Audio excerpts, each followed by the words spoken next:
नमो नमः दोस्तों, मेरे YouTube channel Sanskrit for all पर आपका स्वागत है। शब्द रूप में आज पढ़ेंगे इकारांत पुल्लिंग का शब्द। आइए देखते हैं मुनि।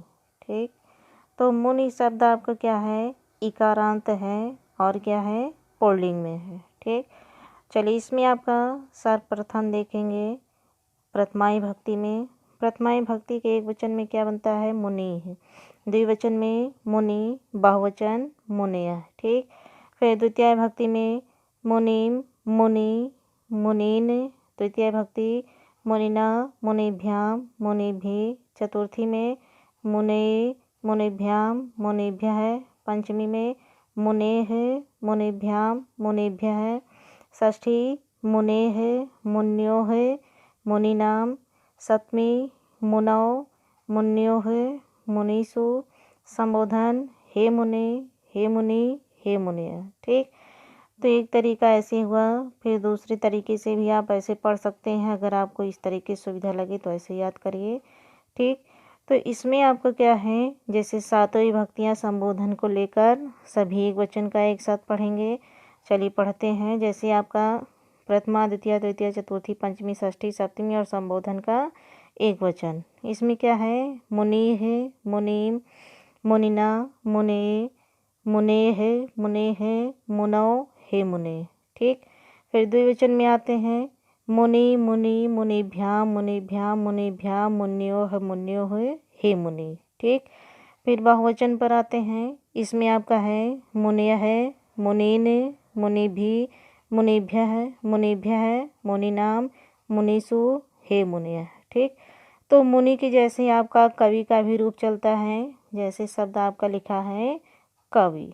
ठीक, तो ऐसे कवि का भी चला देते हैं। जैसे यहाँ पे लिखा है मुनि, अब यहाँ पे शब्द क्या बोलेंगे, कवि। ठीक, तो यहाँ पर आपका जो शब्द यहाँ पे आपका मुनि था, अब क्या बोला जाएगा, कवि बोला जाएगा। ठीक, तो चलिए इसमें आपका शब्द पढ़ा जाए कवि। ठीक, चलिए यहाँ पर आपका है मुनि, तो यहाँ हो जाएगा कवि, कवि। ठीक, कव्य है, कवीम, कवि, कवीन, कविना, कविभ्याम, कविभि, कविये, कविभ्याम, कविभ्यः, कवियेः, कविभ्याम, कविभ्यः, कवेः, कव्योः, कवीनाम, कव्यो, यानी यहाँ पे कवो हो जाएगा, कव्यो, कविषु, हे कवि, हे कवि, हे कवया। ठीक, तो इसी तरीके से आपका यहाँ पर हरि का रूप चल जाएगा।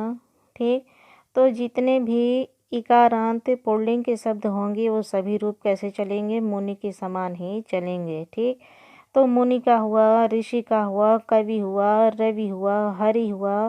ठीक, कपि, पशुपति, मारुति, संधि, रमापति, विधि, उपाधि, रश्मि, पाणि आदि भी कई ऐसे शब्द हैं। जैसे रमापति हो गया, सारथी हो गया, नृपति हो गया, आद्री हो गया। इस तरीके के शब्द आपके इकारांत पुल्लिंग के आएंगे। ठीक, ये अगला रूप इकारांत स्त्रीलिंग में। ठीक, तो इसमें इकारांत स्त्रीलिंग का रूप है मति का। मति मतलब होता है बुद्धि। ठीक, आइए देखते हैं। इसमें आपका दो तरीके से हम लोग शुरू से ही पढ़ते आए हैं। जैसे आपका एक तरीका है कि आप प्रथमाई भक्ति एक वचन, द्विवचन, बहुवचन को एक साथ पढ़िए।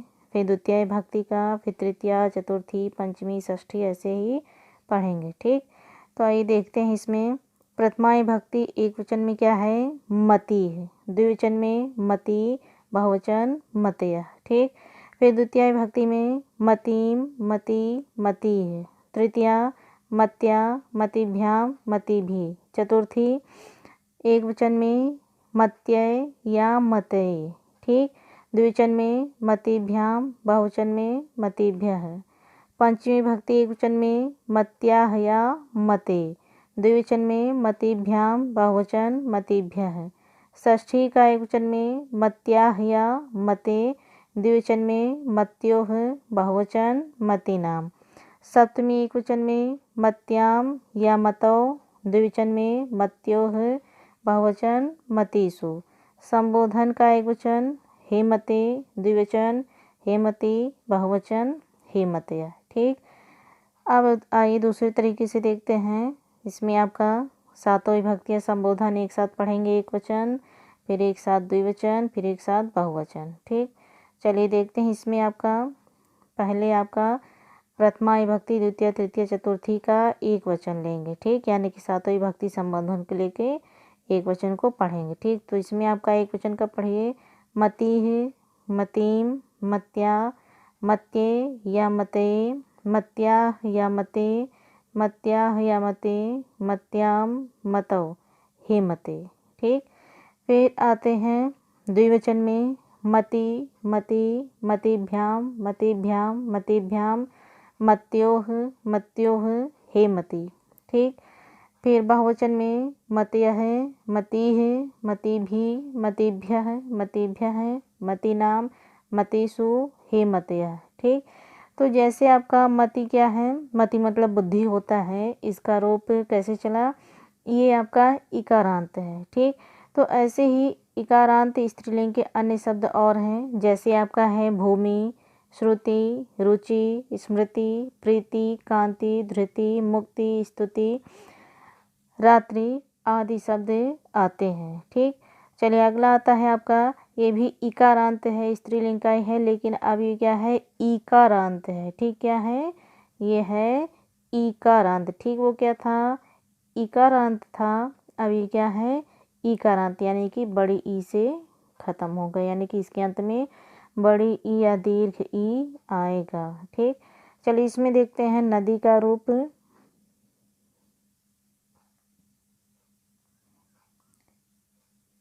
नदी, तो इसमें आपका प्रथमा एक वचन में नदी, द्विवचन नद्यो, बहुवचन नद्य है। द्वितीय में नदीम, नद्यो, नदी, तृतीय नद्याः, नदीभ्याम, नदीभिः, चतुर्थी नद्ये, नदीभ्याम, नदीभ्यः, पंचमी नद्याः, नदीभ्याम, नदीभ्यः, षष्ठी नद्याः, नद्योः, नदीनां, सप्तमी नद्यां, नद्योः, नदीषु, संबोधन हे नदी, हे नद्यो, हे नद्यः। ठीक, फिर इस तरीके से एक वचन का सब एक साथ पढ़ेंगे। नदी, नदीम, नद्या, नद्ये, नद्याः, नद्याः, नद्याम, हे नदी। ठीक, फिर द्विवचन में नद्यो, नद्यो, नदीभ्याम, नदीभ्याम, नदीभ्याम, नद्योः, नद्योः, हे नद्यो। ठीक, बहुवचन में नद्यः, नदीः, नदीभिः, नदीभ्यः, नदीभ्यः, नदीनां, नदीषु, हे नदी। ठीक, तो जैसे आपका नदी का रूप चला है, वैसे और भी रूप चलते हैं, बिल्कुल नदी के जैसे ही चलेंगे। शब्द जैसे आपका है देवी, नगरी, गायत्री, कामदी, कामिनी, दामिनी, रजनी, जननी, नगरी, भवती, कुमारी, काशी, पत्नी, पृथ्वी, भागीरथी, पार्वती, युवती आदि सभी शब्द नदी के ही समान चलेंगे। ठीक, यानी कि जितने भी इकारांत वाले शब्द होंगे, क्या होंगे, इकारांत, यानी कि दीर्घ ई से जिसका अंत होगा, वो सभी कैसे रूप चलेंगे, नदी के समान ही चलेंगे। ठीक, तो धन्यवाद दोस्तों। अगर मेरा वीडियो आपको अच्छा लगा हो तो प्लीज़ इसे लाइक शेयर सब्सक्राइब अवश्य करें। धन्यवाद।